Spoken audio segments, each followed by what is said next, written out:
Hola chicos, ¿cómo están? Vamos a empezar con las correcciones del integral de Teoría Inorgánica y Química Biológica 2021. Vamos a empezar por la pregunta número 1, que es una pregunta de nomenclatura. Recordemos que los sequióxidos son óxidos básicos que tienen una fórmula general, metal 2, oxígeno 3. Eso quiere decir que el metal actúa con valencia 3. Yo les puse como ejemplo el sequióxido de oro, el sequióxido de hierro. También les puse el caso del trióxido de dinitrógeno, para que no se confundan, no es un sequióxido, debido a que el nitrógeno está actuando con valencia 3 como no metal, entonces es un óxido ácido. Bien, después con respecto a el hidrógeno cloro acuoso, significa que yo lo tengo que nombrar como ácido clorhídrico, bien, no como cloruro de hidrógeno. Cloruro de hidrógeno a su vez es una nomenclatura de stock o estequiométrica y a su vez es cuando está en gaseoso. El 312 hemos dicho que es el ácido hipofosforoso o dioxofosfato de trihidrógeno. Esa sería otra nomenclatura que es posible. Y la fosfina es un hidruro no metálico. Bien. Respecto a la pregunta número 2, que hablamos de transformaciones físicas o cambios físicos de la materia, es cuando después de que se produce ese cambio o esa transformación sigue siendo la misma sustancia. Yo les puse como ejemplo todos los cambios de estado de la materia porque después que se produce ese cambio sigue siendo la misma sustancia. Por ejemplo, el agua que pasa de líquido a gas, bien, sigue siendo agua, nada más que pasa de líquido a gaseoso por el proceso que se llama ebullición o evaporización o vaporización. Bien, repasen un poquitito con la hojita en sistemas materiales cómo se llama cada uno de los cambios de estado. Después, con respecto a la pregunta número 3, los isótopos son elementos que poseen igual Z, diferente A, es el mismo elemento, tienen la misma cantidad de neutrones.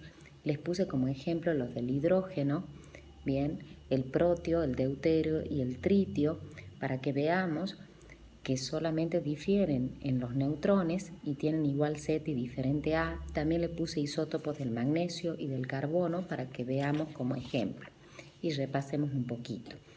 La definición de orbital es la que nos está dando ahí en la integral, la zona de máxima probabilidad de encontrar el electrón.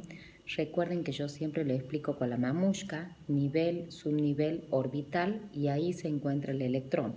Que yo les decía que si ustedes sacan 100 fotos así seguiditas, 99 van a caer en el orbital, bien, y unen la línea entre el subnivel y el orbital. Con respecto al sodio, el sodio pierde electrones para formar los cationes. Le puse ahí la semireacción de pérdida de electrones. Recuerden que los cationes tienen menor cantidad de electrones que el átomo neutro e igual número de protones. Respecto a los no metales, ganan electrones para formar los aniones. Le puse el ejemplo, el anión cloruro y el anión sulfuro. Bien, en el caso de los aniones van a tener más electrones que el átomo neutro. Respecto a la pregunta número 4, nos está dando la definición en el inciso A de lo que es la configuración electrónica, la distribución de los electrones en los niveles de energía. Recuerden los electrones valencia, que son los que se encuentran en el último nivel. Les puse todas las trampas para que las recordemos en el caso de los metales, los que tienen una única valencia. Lo más siempre seguro es la configuración electrónica. Para que ustedes puedan hacer la configuración electrónica, el dato que le van a dar es Z. Y el número de grupo que me sirve, por ejemplo, para el grupo 1 y 2 y el aluminio, o sea, metales alcalinos, alcalino tercio y el aluminio. Les puse como ejemplo el sodio, Les puse como otro ejemplo el hierro. En el caso del hierro no me sirve la trampa de la valencia, porque el hierro tiene valencia 2 y tiene valencia 3, pero cuando yo veo la configuración electrónica, yo tengo que responder, tiene 2 electrones de valencia. De ahí que pueda perder 2 para formarme el catión ferroso o pueda perder 3 para formarme el catión férrico es otra historia.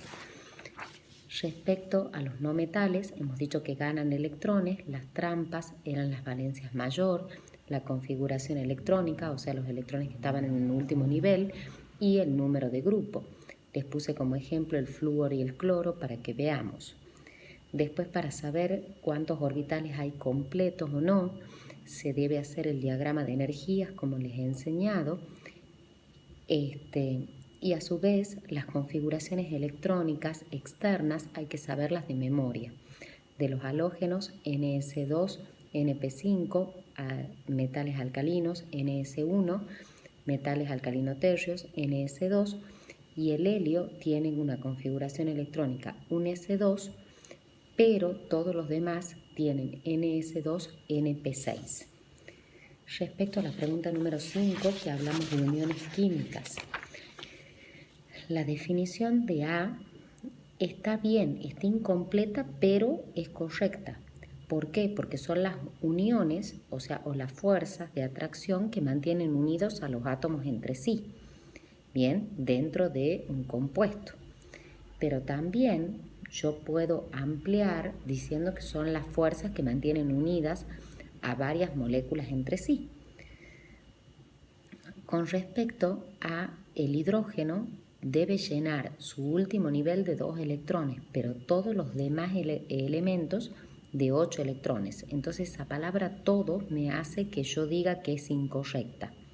Bien, la unión iónica ya hemos dicho que es una unión de una transferencia de electrones, no que se comparten, y la unión covalente dativa o coordinada es una variante de la unión covalente en donde uno de los átomos aporta el par de electrones para que se forme la unión mientras que el otro los recibe.